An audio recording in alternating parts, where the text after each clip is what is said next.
What's up, everybody? This is Johnny Basement, and we're back here in the basement, and we're here to review not the Jets getting Aaron Rodgers, but why they had to get him. Why did they actually have to go out and get Aaron Rodgers on this team? We're about to get into that. We're about to get into the horrendous history of quarterback drafts and development by your very own New York Jets. Before we do, subscribe, bell notice, hit that like button. Keep this basement rolling toward 5,000 subs. We're at 2,300 as of this video right now, thanks to you all here.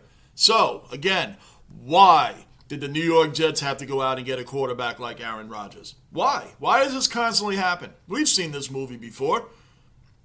How come the New York Jets cannot draft quarterbacks right? Why can't they do it? Multiple GMs over the years? And I mean over the history of the Jets, not just recently. Our current GM, Joe Douglas, is actually pretty good. Offensive and defensive rookie of the years in Garrett Wilson and Sauce Gardner. Would have had Breece Hall in there too had he not torn his ACL. I mean, week 7, through 7 weeks, Breece Hall had a 5.8 yards per carry average. He would have challenged Garrett Wilson for the rookie of the year. So that's 3 guys right there. 3 tremendous draft picks right there. Zach Wilson, I mean, that's like a real monstrous miss. Just because at the combine where he has no pressure, no pads, no helmet, throwing to a wide receiver who has no pressure, no one covering him, wide open, because he can throw the ball across his body, running to the right, throwing to the left, like 50-something yards downfield. Who cares? This is what sold us on him? I mean, why does this happen? And we're going to go through a little bit of a history, and it's bad. It is bad. Little bit of a history of the New York Jets and their horrendous quarterback development, and we're going to do a fun one. One area that we never touch on as Jet fans or Jet critics, we look at our quarterback drafts, which are disastrous.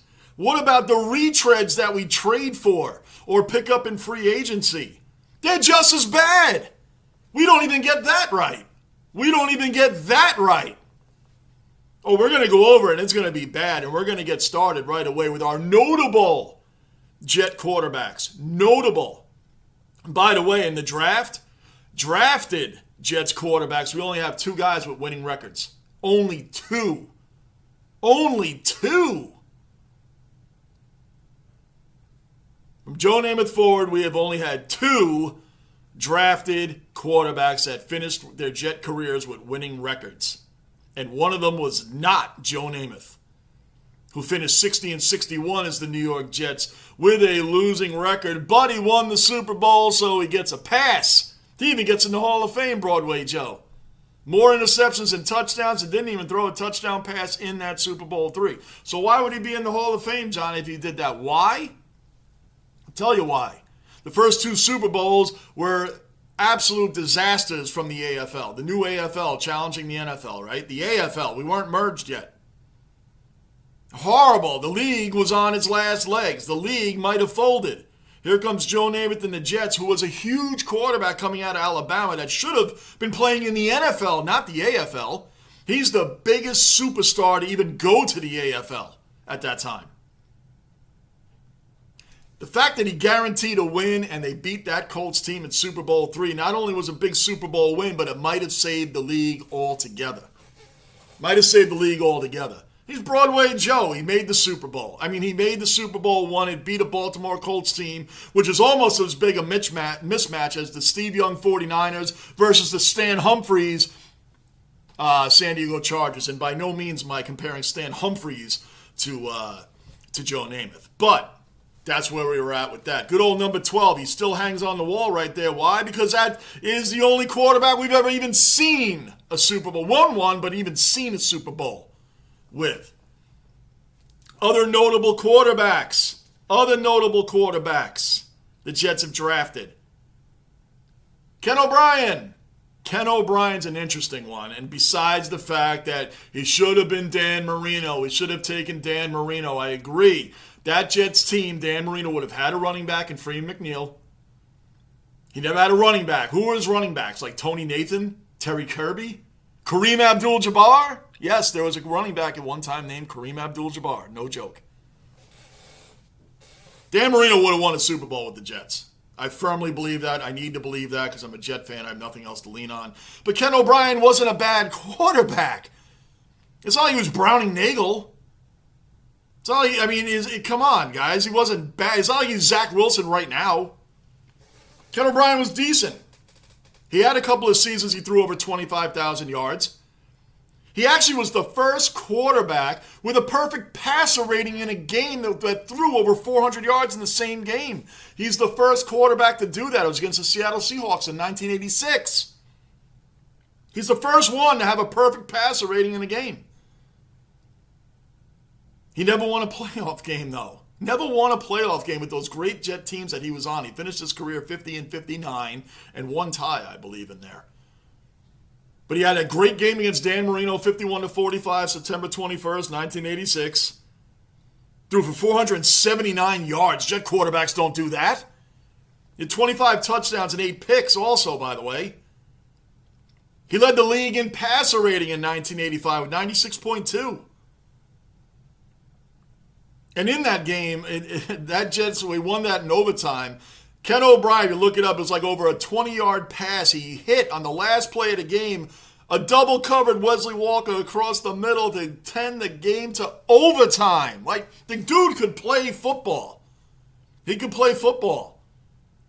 When the Jets went to the playoffs in 1986, Pat Ryan, who, if you want to get technical, Pat Ryan, you could say, is the other drafted quarterback that the Jets got that had a winning record. Now, he was 11-8. He was primarily a backup, not a starter. His notable season of starting was 1984. He started 11 games. He went 6-5, 14 touchdowns to 14 picks. 1986, he started the first playoff game against the Kansas City Chiefs. Through 3 touchdown passes, we won 35-15. Next week, he started against the Browns. He got hurt in that game. The Jets were winning that game 20-10 with less than 4 minutes left. Blew that game. Thank you, Mark Gastineau, hitting Bernie Kosar 3 days after he threw the ball. There was a safety or a cornerback in on that hit, too, by the way. I think it was Darrell Ray. I'm not totally sure on that. I have to look it back up. But Gastineau hit him. He gets all the blame, but there was another guy in there hitting on him, too. I think it was Darrell Ray. I think, but don't quote me on that. Anyway, Ken O'Brien finished the game, but we lost. He never won a playoff game. Never even started one. The guy could play.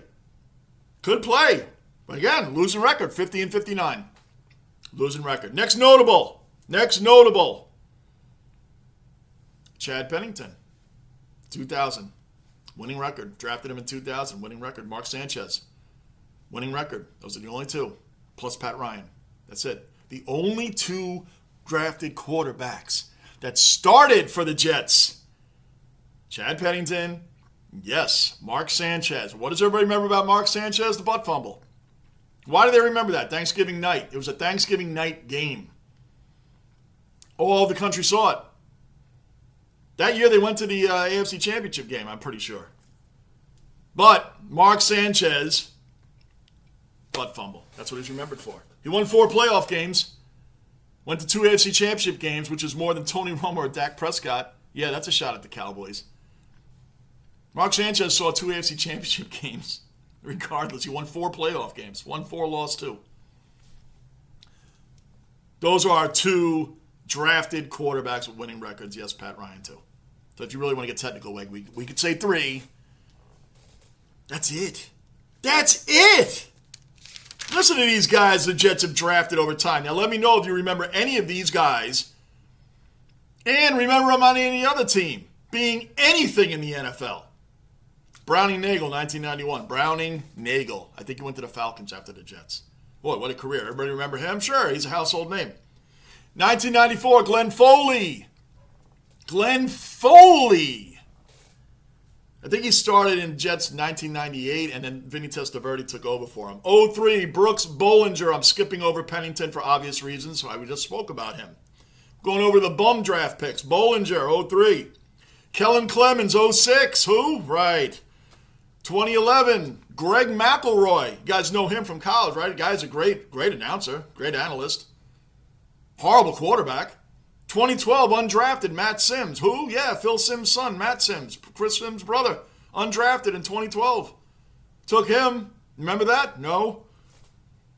2013, Geno Smith. I'm going to get back to him in a minute. 2014, Taj Boyd. Who? 2015, Bryce Petty. You want to forget about him. The Dolphins thought you might get something out of Bryce Petty. 2016, Christian Hackenberg. Christian Hackenberg. You want to know what's interesting about Christian Hackenberg? The following year, Jets had the 6th overall pick.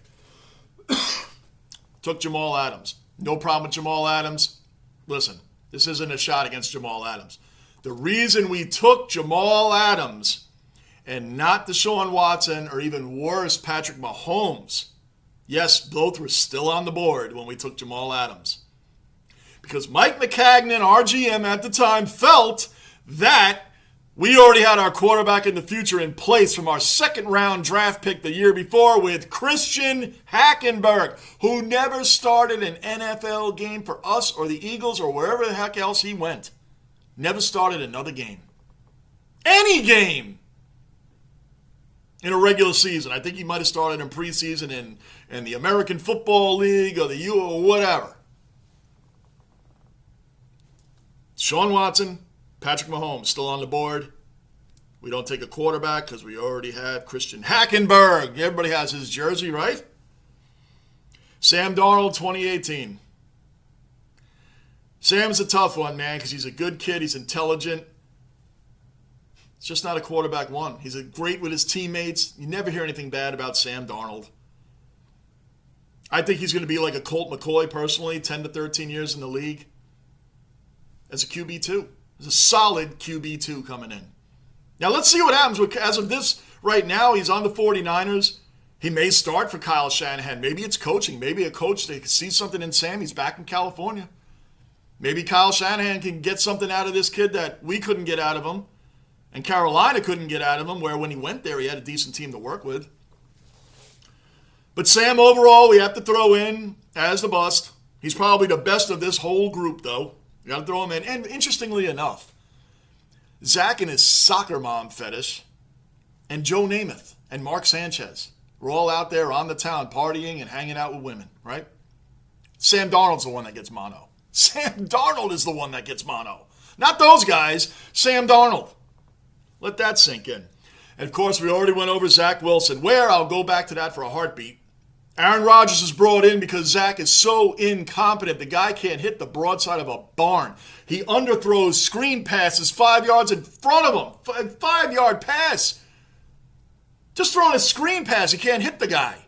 He doesn't know what's going on at all times. His best play, and I'm not being sarcastic on this one, Zach's best play, honestly, is rolling out and throwing 30, 40 yards downfield. For some reason, he can complete those passes. Did Mike LaFleur keep doing those? Nope. And I think his other big role was coming back on the Buffalo Bills at the end of the game to sorry, Bills fans, but he did. Sorry, Bills Mafia, but he did. Zach Wilson did that. How do I know that? I was at that game at MetLife Stadium. Zach Wilson brought the team back. Anyway, Aaron Rodgers is brought in now because the Jets don't know how to draft quarterbacks. I wanted Lamar Jackson. I figured we would have gotten a good 6 to 8 years out of Lamar as a starter. With the team we have, we could win with him. I think the reason they brought in Aaron Rodgers is because Zach Wilson is not a threat to start over Aaron Rodgers. I think they want Zach Wilson to be a starter. I think they want to save their GM pride, and I like Joe Douglas. I think it's GM pride saying, I drafted a kid, I saw potential, he's got this potential. We're going to bring in Aaron Rodgers for at best 2 to 3 seasons, at worst 1 season. And they're going to go right back to Zach. Whenever Aaron leaves, they're going right back to Zach. And they're doing it out of pride. That's what I feel. That's why they're keeping him around. That's why they got an older quarterback to come in here to be our savior, which hopefully he will be, man. You get me a Super Bowl this year, Aaron, and we go right back to Zach after that, I will deal with that. 4 decades I've been a Jet fan. I've seen 4 AFC championship games, and all of them were losses. 82, 98, 09, and 10. Which brings me to our retread quarterbacks. You want to hear some names that the Jets have taken that thought they were going to be our saviors? Oh, man. Let's get into it. Let's get into it. Joe Flacco. Joe Flacco. If Zach doesn't work out well, we got Joe Flacco. He won a Super Bowl 500 years ago because of the defense more than him, right? Neil O'Donnell. Another guy that saw the Super Bowl and made Larry Brown, the defensive back for the Dallas Cowboys, a whole lot of money. He made him a whole lot of money because he kept throwing to him, and everybody believed that Larry Brown was some great defensive back that no one knew about until then. Right? Didn't he sign the big contract with the Raiders, I believe? Thanks to Neil O'Donnell, who comes to the Jets, goes 0-6, and then gets hurt, conveniently, under the Rich Kotite regime, and we went on to win one game. Neil O'Donnell. Brett Favre didn't really want to be here. The Brett Favre Aaron Rodgers comparisons are just ridiculous to me. We got Brett Favre during training camp around that time. We started 8-3, finished 9-7. He had the arm injury, the torn bicep, whatever it was. He didn't even want to be here. He was a one and done, and let me get back in the and go after the Packers with the Vikings. He never wanted to be here. Aaron Rodgers wants to be here. Brett Favre never did. But if you want to throw him in there as having a successful season, we didn't make the playoffs, so it's not a successful season. Brett Favre. How about Tim Tebow experiment? What was that? What was that? Oh, we're going to run the Seminole, right? Our version of the Wildcat. Oh, he's going to be our fullback. He's going to do blocking plays, emergency quarterback plays. He's going to be a tight end for us. We're going to use Tebow. Tebow's a great guy. What a great personality. Nothing bad to say about Tim Tebow, the person. What do we bring him in for on our team? That was a joke. Quincy Carter. Anybody remember him, Cowboy fans? Quincy Carter played quarterback for the Jets. He was going to be our savior. Mark Brunell, quarterback of the Jacksonville Jaguars under Tom Coughlin, who goes to the AFC Championship game in the second year of the Jaguars' existence. He's our guy. Not really. And I wonder how Mark Brunell feels about Aaron Rodgers taking his number. Side joke there. Boomer Esiason. Boomer Esiason. He threw for over 3,000 yards with the Jets. Played under three different coaches. Bruce Cosler, Pete Carroll, Rich Kotite. Worst coach in Jets history. Gosh, I want to give Adam Gase that title. I want to give him that title so badly. Rich Kotite, 4-28, was pathetic, and he lost. Just a footnote here. 7 straight. He was 7-2. We fired a young Pete Carroll who went 6-10. It's just a side note. Young Pete Carroll was 6-10 in 1994, but the Jets said, hey, here's the Jets thinking. Richie Kotite worked under Joe Walton. We had some great offenses then. Eagles are 7-2, and they lose their last 7 games in a row to finish the season 7-9. That's our guy. That's our guy. Get him in here. That's Jets football right there. He's our guy. 3-13 in 1995, 1-15 in 1996. Bill Parcells comes in within 2 years of that 1-15 season, has the Jets at 12-4 and in the AFC Championship game.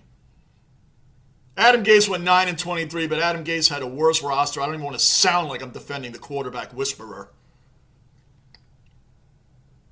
But he had a worse roster than Rich Kotite had. Anyway, we're moving along from that. Just moving right along. I'm going to get back to Geno Smith, guys. Don't worry. Our best retread quarterback, just a couple of names: Josh McCown, Frank Reich, Jack Trudeau. They were all Jet quarterbacks. Bubby Brister. Bubby Brister was a Jet quarterback savior. Vinny Testaverde, that's how far back you got to go, 1998. He was our best retread quarterback. And I mean that for real. He was our best one. He had 101 passer rating that year. He threw 29 touchdowns to 11 picks, 61% completion percentage. Monday Night Miracle, down 30-7 to the Miami Dolphins. 13 minutes or so left in the fourth quarter. Came back and won that game. Jumbo Elliott caught a touchdown pass, tackle eligible. Great Giants offensive lineman. Never caught a pass in his life. Caught a very important touchdown pass in that Monday Night Miracle. Vinny Testaverde, 1998, went all the way to the AFC Championship game. We lost to the Denver Broncos, the eventual champions. That's how far back you have to go to find a decent retread. Vinny Testaverde, when we got him, we called him Interceptiverde. Oh no, Interceptiverde's here. He took over for who? Glenn Foley in that season, and we moved on from there. So, going back to Geno Smith. We're going to end it on Geno, but I want to go back to Geno. I told you I would, and I will. I love that Geno Smith had an incredible season. I really do. Comeback player of the year, 4,200 yards, 30 touchdowns to 11 picks, I believe. 9-8 record with the Seahawks. What a tremendous season. As a fan, listening to analysts, to other fans of other teams, mocking the Jets. Look at them, can't develop a quarterback. Look at Geno now. Look at Geno Smith now. Boy, you Jet fans must be kicking yourselves. Well, your team, wow, look at that. Look at Geno now. Geno wasn't on the Jets the year before. He was on the Jets 8 years before the last time he started for the Jets. So the Jets have waited 8 years for Geno to develop? Is according to the logic of everybody, it was a horrendous take, in my opinion. Horrendous take. Now, if you want to say the Jets can't develop quarterbacks, well, I just did a whole segment on that. I agree with you there. We can't develop quarterbacks. I think at the time, Geno Smith, it might still be the record, set a rookie record for like over 3,000 passing yards. I don't know if it's still the record now. He was also the first rookie quarterback to beat Bill Belichick in 2013. 2014, I have it right here. 2013, he was 8-8, threw for 3,046 yards, had 12 touchdowns to 21 picks. 2014, he was 3-10, the team. 2,500 yards, he had 13 touchdowns to 13 picks. Is that all his fault? Of course not. But we know that rings and success or failure falls on the head coach and the quarterback. It's the way it is in the NFL. Fair or not, that's the way it is. So, in 2015, we know the story. He got in the locker room fight with his teammate, blah, blah, blah. Ryan Fitzpatrick comes in, another retread quarterback, went 10-6, didn't make the playoffs because we couldn't beat a bad Buffalo Bills team. Win and you're in. And by the way, who was the coach of that team? Rex Ryan. And head coach of the Bills, Todd Bowles, was in his first season for the Jets, went 10-6, and we missed the playoffs. So Ryan Fitzpatrick I overlooked because he had a winning record, but, whatever. He didn't make the playoffs. Last great retread again, Vinny Testaverde, the only one. So we had Geno Smith. It was just a terrible take. I hope Geno has another great season. I'm pulling for him. I'm pulling for him and Sam Darnold. I want them both to have great seasons and great careers. The Chargers didn't recognize and the Giants didn't recognize Geno's great abilities. What do you do on the Giants? And it's not even Geno's fault. Ben McAdoo decides to ruin Eli Manning's consecutive games started by putting Geno in late in the season in a meaningless game with a guy that you know is not going to be your quarterback of the future. It's very strange.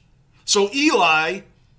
Ben McAdoo, the coach then, tells Eli that you can start the game so you can keep the streak going, but you're not playing in it. So Eli, being the classy guy that he is, didn't want to cheapen the record, so he said, no, either I'm playing or I'm not. So he didn't start, and the record ended. The streak ended. It wasn't a record, but it could have been. Streak ended. So that was Geno on there. So they didn't recognize him there. The Chargers didn't recognize the talent they had in Geno. And then he goes to Seattle and sits on the bench behind Russell Wilson, which he would anyway, right, during that time. Maybe not now after Russell Wilson's Denver year, but we're talking about at the time. So he comes out in 2022, 8 years after his last start on the Jets. 8 years after. He only started 2 games and 3 for Seattle, so that's 5 games. Since he left the Jets, he was never named a starter on those teams after the Jets.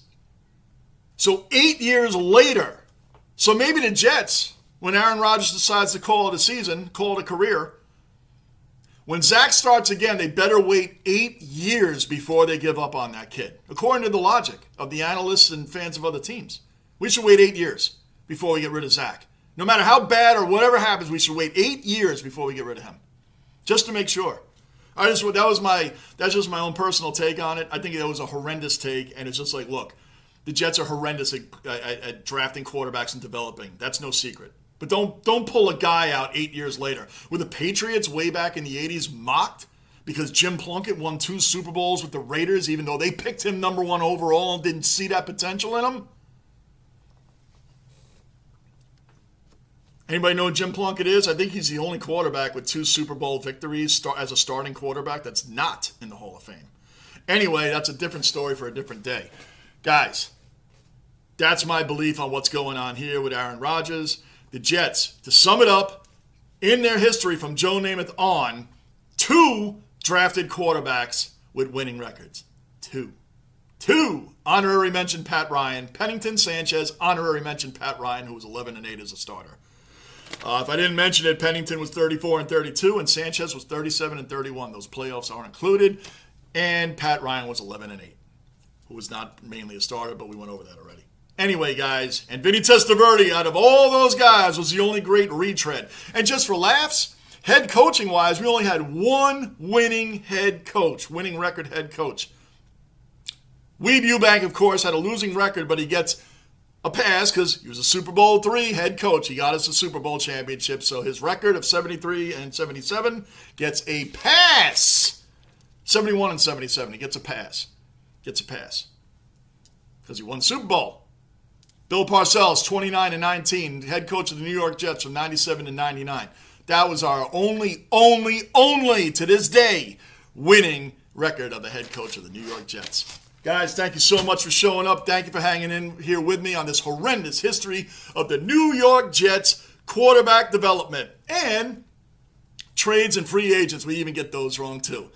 Guys, let's see Aaron Rodgers do something for us. Please drop your comments down below. Subscribe, bell notice, and like button. I'm Johnny Basement. I'll see you in the next video, and I am out.